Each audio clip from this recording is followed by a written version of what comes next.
అన్నమయ్య జిల్లా రాజంపేట ఎమ్మెల్యే అమర్నాథ్ రెడ్డిపై కూటమి ప్రభుత్వం కక్ష సాధింపు చర్యలకు దిగింది. దళితుల ఇళ్లు, షాపులు కూల్చేశారని ప్రశ్నించినందుకు ఆకేపాటి అమర్నాథ్ రెడ్డిపై చంద్రబాబు ప్రభుత్వం కక్ష సాధింపు చర్యలకు పాల్పడుతోంది. ఆకేపాడులో భూములు ఆక్రమించారంటూ ఆకేపాటికి నోటీసులు ఇచ్చారు. విచారణకు రావాలని జాయింట్ కలెక్టర్ నోటీసులు జారీ చేశారు. అయితే ప్రజల పక్షాన ప్రశ్నించినందుకే నోటీసులు ఇచ్చారని, వేధింపులకు గురిచేసినా భయపడేదే లేదని ఎమ్మెల్యే ఆకేపాటి అమర్నాథ్ రెడ్డి తెలిపారు.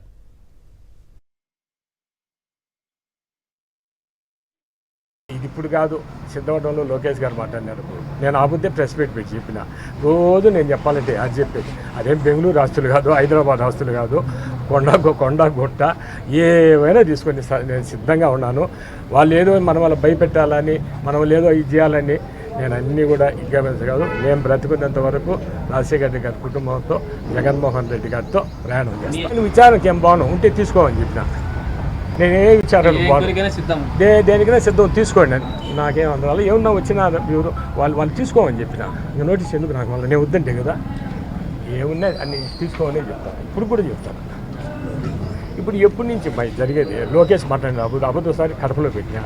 ఇంకా నా గురించి నాకు చెప్పుకోవాలనే బాగలేదు. నేను రాజంపేటలో ఒక ఎస్సీది పాపం ఇల్లు పడగొట్టాను మొన్న. ఏ పార్టీ కాదు, ఇల్లు కూల్చేశాను. దాన్ని పోయినాం, అది పేదలకు మర్సోజ్. ఇది అంటే ఏదన్నా నేను ఒకటి మాట్లాడినప్పుడు ఇది చెప్తా ఉంటారు. ఇంకా ఇదే అంశానికి సంబంధించి మరింత సమాచారం మా ప్రతినిధి శ్రీనివాస్ అందిస్తారు. శ్రీనివాస్, ఎలా చూడాలి? ఏ అంశంపై ప్రశ్నించారో అదే అంశంపై నోటీసులు ఇవ్వడాన్ని ప్రజలు ఎలా చూస్తున్నారు? మీ దగ్గర ఉన్న సమాచారం ఏంటి?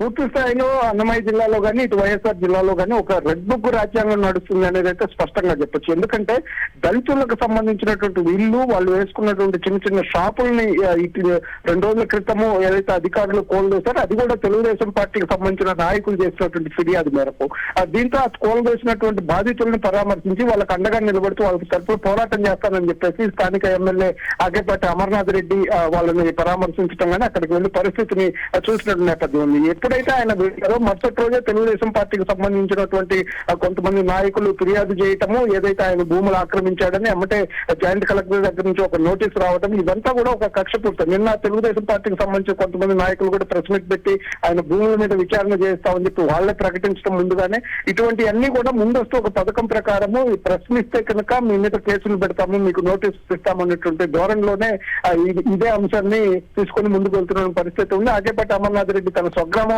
భూములు ఆక్రమించాడంటూ ఒక ఫిర్యాదు చేయటం, దాని మీద విచారణకు రావాలని చెప్పి జాయింట్ కలెక్టర్ ఆయనకు నోటీసులు ఇచ్చిన పరిస్థితుంది. ఆయన అయితే స్పష్టంగా చెప్తున్నారు, మీరు ఎన్ని నోటీసులైనా ఇవ్వండి, దాంట్లో ప్రభుత్వ భూములు ఉంటే తీసుకోండి అని. ఇప్పుడు కాదు, గతంలో లోకేష్ కూడా ఇదే ఆరోపణలు చేశారు. దాని మీద కూడా నేను ఇదే సమాధానం చెప్పాను, మీరు తీసుకోండి, ప్రజల తరపున పోరాడటానికి మాత్రం తాను ఎప్పుడు ముందే ఉంటానని చెప్పేసి ఇట్లాంటి బెదిరింపుడు కుదరదని చెప్పేసి కూడా ఆయన చెప్తున్న పరిస్థితి ఉంది. ఇదే తీరు ఆయన ఎమ్మెల్యేగా అధికారికంగా గెలిచినప్పటి నుంచి కూడా ఏదైతే తెలుగుదేశం అక్కడ గెలవలేదు, వైఎస్ఆర్సీపీ ఎమ్మెల్యే గెలిచాడు అనేటువంటి ఉద్దేశంతో ప్రజలు ఆయనకు మద్దతు పలుకుతున్నారనేటువంటి ఉద్దేశంతోనే ఈ విధమైనటువంటి కక్ష సాధించే చర్యలకు దిగుతున్న పరిస్థితి స్పష్టంగా కనిపిస్తుంది. రైట్ శ్రీనివాస్.